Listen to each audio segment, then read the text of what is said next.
Hey, I want to move over to New York. Last night, there's this, well, I don't even know if it was last night, yesterday, there's this big event in New York, this sort of like ideas conference kind of thing that everybody does now. But there's one in New York.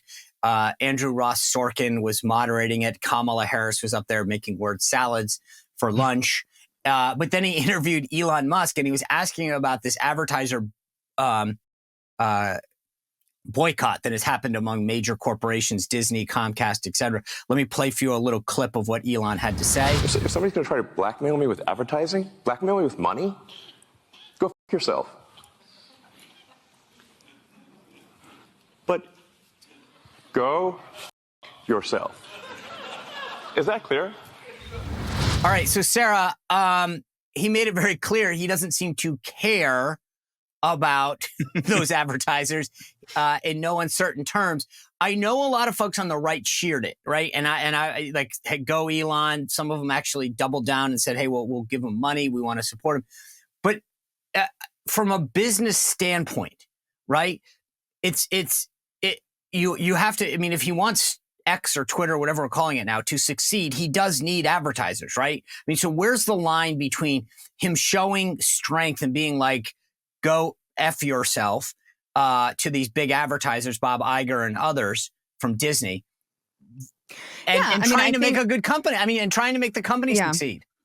Yeah, well, I mean, I think if there's anyone to do it, it should probably be the richest man in the world who maybe can afford to lose some, right? But I do think that it is an important lesson that the left needs to learn, because remember, when we're talking about Disney and all of these other companies that pulled from X, it was based off of a lie. It was a manipulated version that a left-wing rag put out in order to hurt X. And I think that it is the right frame of mind that Elon has. Again, I don't recommend it for every business, because if you are not the richest man in the world, perhaps you might end up on the street. But if the left can at least learn the lesson from the richest man in the world, that we're not going to cower to your lies, and I'm not going to be put on the defensive to explain myself because I have nothing to explain or justify because I didn't do the things that I'm accused of. If we can get away from, being on the defensive all the time and saying, you know what, screw you. I'm tired of all the industries being dominated by the left. I know Tim can speak to the media being dominated by the left. Obviously, you've got Hollywood dominated by the left. You've got by and large, all the social media platforms dominated by the left. And if Elon can be the one to teach them the lesson that you can't just bully us anymore, I think that ultimately it's a good thing. Again, maybe not a strategy for everyone, right, but perhaps he can pave the way, being that he has, all the money. Tim, how do you think the media covered what went down yesterday with Elon Musk and these advertisers? Well, I think that they're enjoying it. I mean, this is a New York Times interview. This is him, what was it? An expletive-filled rant, said the Washington Post. But notice, yes, which companies are in this advertiser boycott, as you suggested? Disney, Comcast, movie studios. These are news companies. This is all a bunch of people who want to limit the influence of X because they have this idea of this website is damaging our narrative. Yeah. Larry, where do you come down on what he's doing? And because here's my fear. I just want to be clear. I think I like what Sarah's pointing out, right? I love the idea that he's tough and that he's probably one of the only ones that can stand up to him. What I worry about, though, is that we finally got Twitter back to a place where we weren't, as people on the right, being deplatformed and had sort of this place of free speech. But if that company doesn't succeed, then where do we end up? Then that marketplace goes away. And that's what I worry about, is that we finally are at a place where we can say things without being banned or shadow banned or canceled.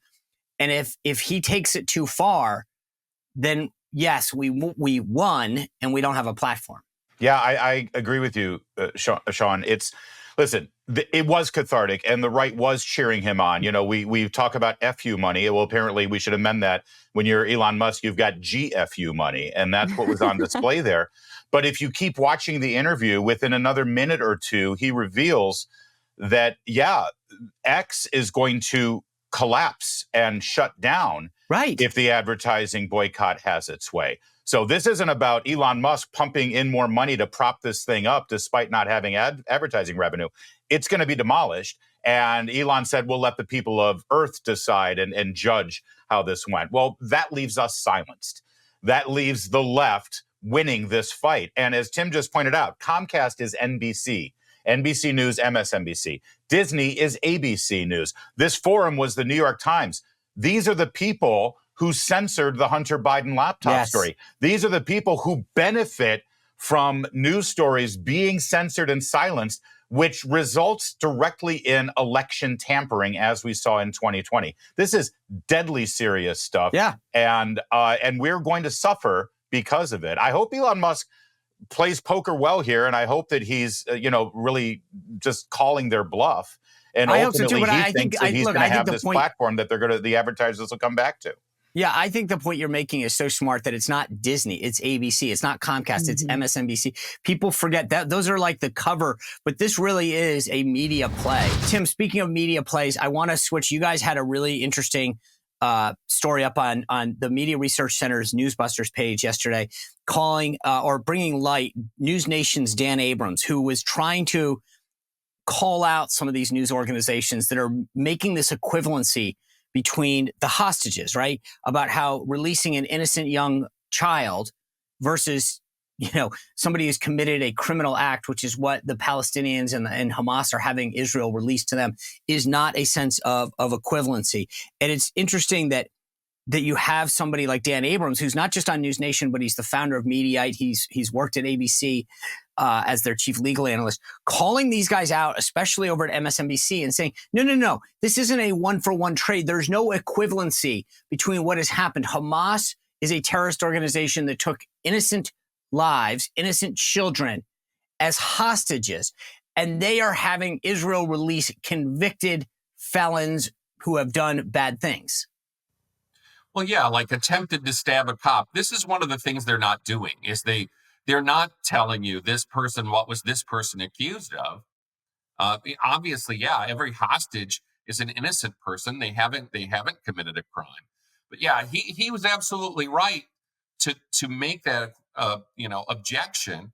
And this is really the way the entire Israel-Hamas narrative has shifted. The Israelis were obviously the victim for about 48 hours. Whenever the Israeli army kicks in, then suddenly the victims are only the Palestinians. And so they're apparently the only human rights violators are the Israelis. And that's, it's beyond moral equivalence. We're in a state right now where the Palestinians are the good guys and the Israelis are the bad guys, and the Americans are the bad guys for backing the Israelis. And it's a mess. And the news media just goes along with that sort of pro-Hamas globalist perspective.